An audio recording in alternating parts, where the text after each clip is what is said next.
Okay, we're now at the point where I'm starting to hum the theme tune in my everyday life, which is disturbing. I fear I may be turning into a Gilmore girl. It's happening. It's happening. It's happening. Hi, I'm Bridgette and I'm back. It is episode 3 of Gilmore Girls. But before that, here's a quick episode recap. Rory started her life at Chilton. A guy called Tristan fancies her. A girl called Paris hates Rory. Lorelai has to do laundry. A man, let's call him No Boundaries, turns up unannounced at the inn and falls in love with Lorelai. Lorelai thinks she might fancy Luke, who defo fancies her back. Miss Patty is a menace to society. Michelle, Paris and Emily are icons.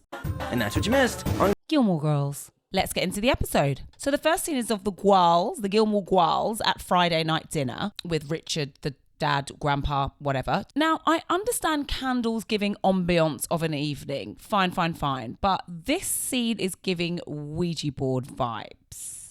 It's giving Witches of Eastwick. It's giving The Craft, which is kind of relevant because this scene is pure evil. Emily Gilmore was talking about all the maids that she's had to dismiss over time, and it's uncomfortable viewing. She had a problem closing things. The door, the refrigerator. The liquor bottle. At one point, Richard and Emily cannot even decipher between who was male and who was female on the staff. Anton was the one that I liked. I'm sorry, Dad, how do you mix up Anton and Sophia? What do you mean? Well, one is a man and one is a woman. And your point being? I know it's supposed to be funny, but yikes.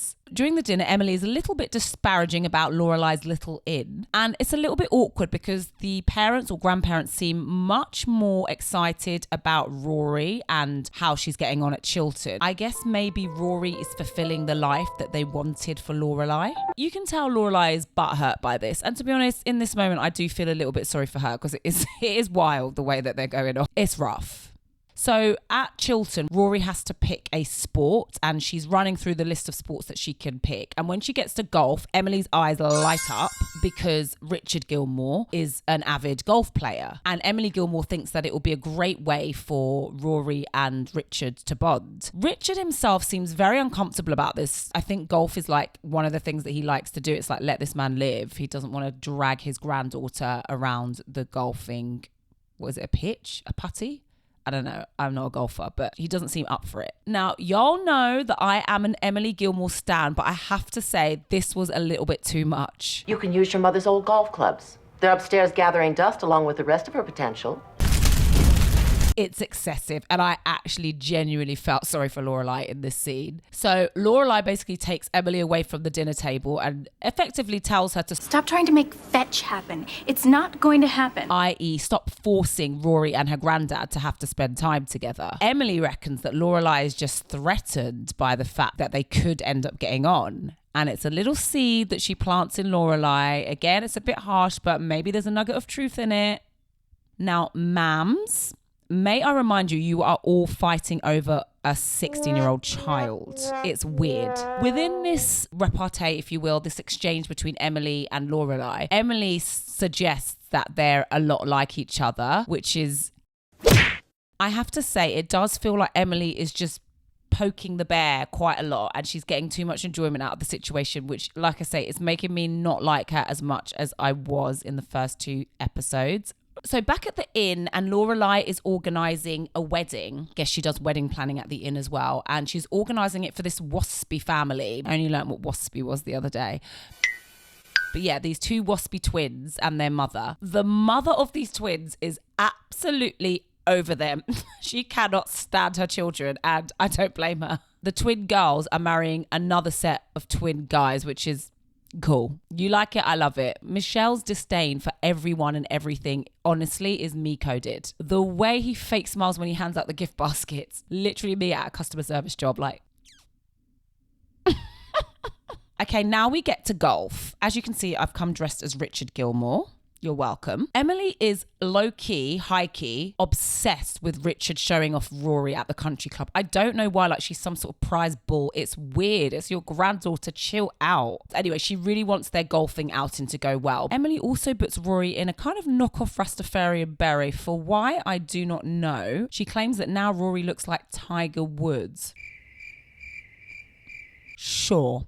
Anyway, off they go to the country club to play golf. When they first get there, you can see that the conversation between Rory and Richard is a little bit stilted. It's giving awkward. It's giving we don't really know each other or spend time together or have much in common. Meanwhile, back at the inn, Suki is having another fruit off with Jackson. And do I detect some sexual chemistry betwixt the two of them?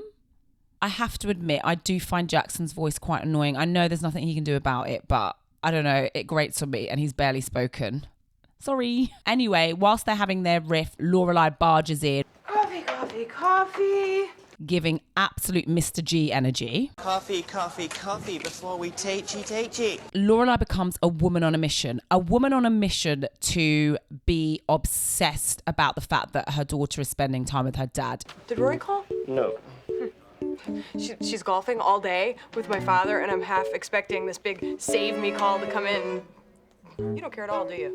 Suki, can I take some of this cake home to Rory? She's gonna need a special treat tonight. She's spending the entire day with my father golfing at the club. Wow. Sounds like you really had a good time. I did. Really? Really? Really? Really? Really? Okay. She will not stop going on and on about it. The Waspy twins are constantly arguing over the flowers that they're going to have, whether to have soup or salad. The mum of the Waspy twins hates them, and I love her for that. Do you have children? A daughter. Ah. Do you hate her? No, not ever. Well, I wasn't wildly fond of her during labor. That was the high point for me. This woman needs to be in the show permanently. She is iconic. Give her a raise, give her an Emmy, help, give her an Oscar. So at the country club, Rory and Richard actually seem to be rubbing along together quite nicely. And it's kind of cute. How old is Rory supposed to be? Is she supposed to be 16? Because it is a little bit weird. She seems to be a little bit like, nah, I'm just a baby. I'm just a baby, Rory. Some woman pulls up in a golf buggy, and this is where we discover that Richard is just as shady as his mum and daughter. Richard! Gloria, you look wonderful. Aren't you sweet? Is Emily here? No, I'm taking my granddaughter for a round of golf.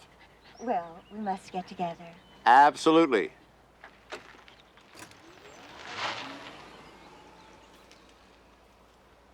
Most odious woman alive.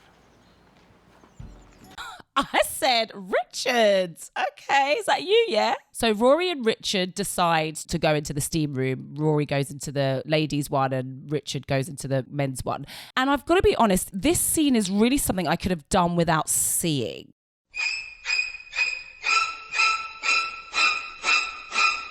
I don't need to see old men disrobed in this manner. But I also don't need to hear them perving on Richard's granddaughter. It is very, very odd. Also had a thought as to why Richard's newspaper is not soggy in the steam room. Meanwhile, in the ladies' sauna, Rory's kind of enjoying the gossiping. The ladies are shady as hell. She's like, so when she gets back to her granddad, she reports on her findings, all the gossip that she collected in the sauna. And they kind of like have this cute exchange where they're kind of conspiratorially like, hee hee hee hee hee hee tee hee. So the two old men from the steam room come over to join Rory and Richard at lunch because, again, pervy. And they find Rory extremely charming because, again, Rory. Now I'm realising that that hat actually looks like a tea cosy. Anyway, back at the inn, they're finalising everything for the wedding day, and Miss Patty is being a menace to society again. Oh, no, darling, let me show you how it's done. Again? Oh, you know, in some countries, if you dance this close, you're cheating on your wife. Honestly, get this woman a vibrator and have her stop tormenting others. And Richard Gilmore calls the inn to speak to Rory, and Lorelai's, she's very uncomfortable. She is behaving like a jealous teenager who is annoyed that her boyfriend has a crush on her best friend. She ends up picking a fight with Rory and being really horrible to her. So at this point, Lorelai's jealousy is becoming a personality trait, and the next day she's complaining to Suki again about it, about the fact that her dad is getting on with Rory, and Suki's listening like a good friend while Lorelai's going on this diatribe and moaning. And quite honestly, she's giving me Carrie Bradshaw. Bad news. I don't think I'm gonna make it. You can't come? Are you okay? No, I'm fine. I'm just all the way downtown with the Russian, and it's very cold out. And then Suki calls it. You jealous? Oh, I'm not jealous. Yeah, you are. You're jealous because they like Rory better than you. Shame! Someone who's going to call you out on your is a good friend. Suki tries to get her fruit from a rival store. And Jackson sees her do this, and Suki ends up chasing him down the street to apologize for it. Okay. Lorelai attempts to apologize to Rory for her previous erratic behavior, and Rory is very sweet and accepts the apologies, and all is seemingly well between the two of them. At Friday night dinner, Emily Gilmore is gloating over the fact that Rory had such a nice time with the granddad, and it's giving menace. Richard says to Rory that he's got a copy of the book that they were discussing at the country club, and he's like, oh, I've got a copy of it in my office if you want to come and hang out and look at it. And Rory's like, oh my God, stoked. Yeah, hype, because she's not like other girls. She likes books. And Emily Gilmore goes, oh, I'd quite like to have a look at that too. You have not read a book a day in your life, Emily. You tried it. And basically they leave Lorelai all alone on the sofa by herself. She's going out lonely and sad. I'm going to be so for real. This episode was not really it. It was a little bit dull. I decided to make a graph on the characters. So here it is. Now, I have to say, Emily has gone down for me. She was being a little bit too mean. Rory has actually gone up because she was pretty mature about the fact that her mum was acting like a crazy woman. And Lorelai is sort of middling because she went down because she went on about it too much. But then I felt sorry for her, so she sort of came up a little bit. And there you have it. It's getting super, super dark now. I'm hoping I can light this in post. But yeah, another episode done. This was definitely my least favourite. It felt filler. It felt like a filler episode. At some point, I'm going to have to start combining episodes. I'm not sure if that's going to be next week or the week after. We'll see. I hope you come back next week for another installment of The Chaos, and I'll see you then. Okay, bye. If you want me to watch more of Gilmore Girls than ever before, subscribe.